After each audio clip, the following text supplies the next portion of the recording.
zer egiten du Milaneko bat otxandion.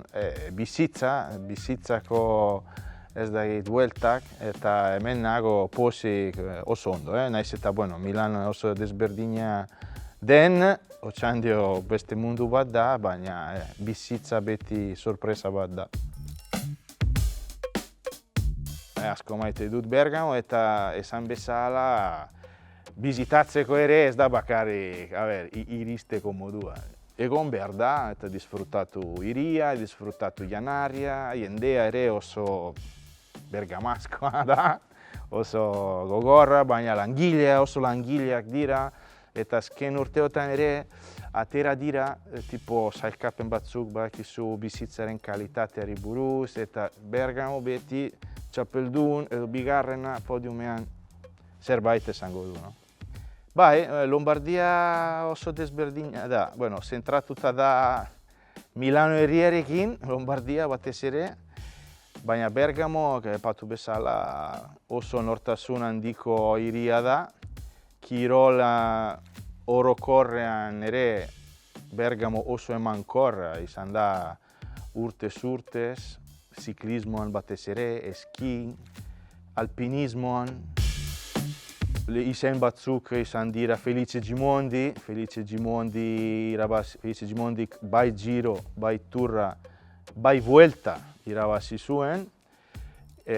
Paolo Savoldelli, Arranoa, eta bere estilo oso bitxia, Ivan Gotti, beste izen batzuk, baina gaur egun agian Bergamoko kirolaririk famatuena edo indartsuena da eskiatzaile bat, neska bat, sekulako txapelduna, Sofia Goggia, handia, Sofia Goggia da puro bergamasko, baina munduko txapelduna, olimpiko txapelduna, eta Sofia Goggia ikusiko dugu.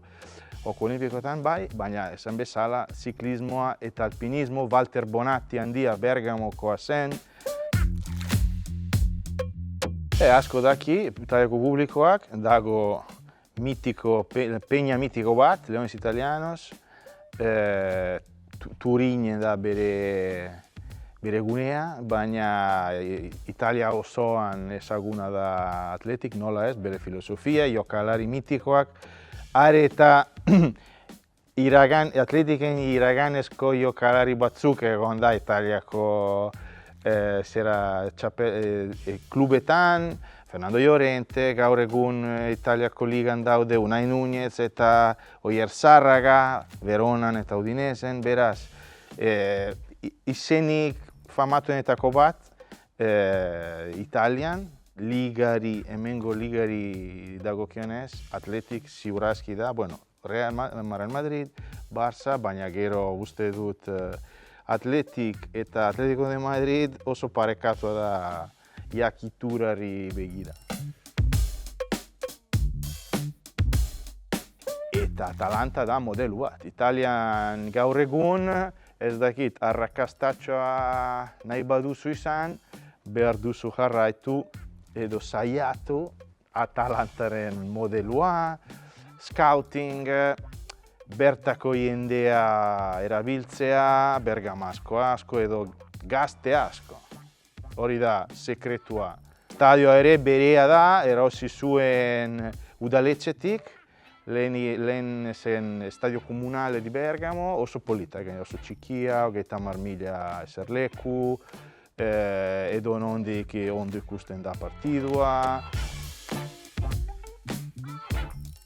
Prozesua daramatza 10-12 urte, batez ere presidente berria sartu zenetik, Antonio Percassi jauna, gainera Percassi da Atalantaren jokalari ohi bat, un lateral apur bat normala, baina berak oso gazte utzi zuen kluba negozioak egiteko. Percassi da Atalantaren presidentea, banatu dituzte kuotak Amerikarrekin, apur bat aldatu da kluba, baina azken hamarkada honetan Atalanta sekulako gorakada izan du.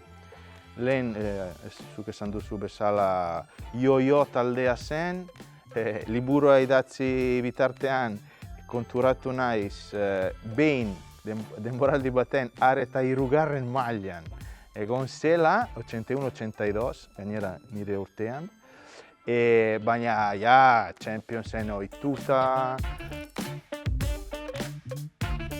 Bai, izen handi batzuk beste bi izan dira Gaetano Scirea eta Antonio Cabrini, adibidez, munduko kopa txapeldunak. Filippo Inzaghi ez zen bertoko produktu bat, baina oso gaztea zenean Atalantak erosi zion Parmari Inzaghi, eta Inzaghi Atalantatik aurrera bihurtuko zen Filippo Inzaghi.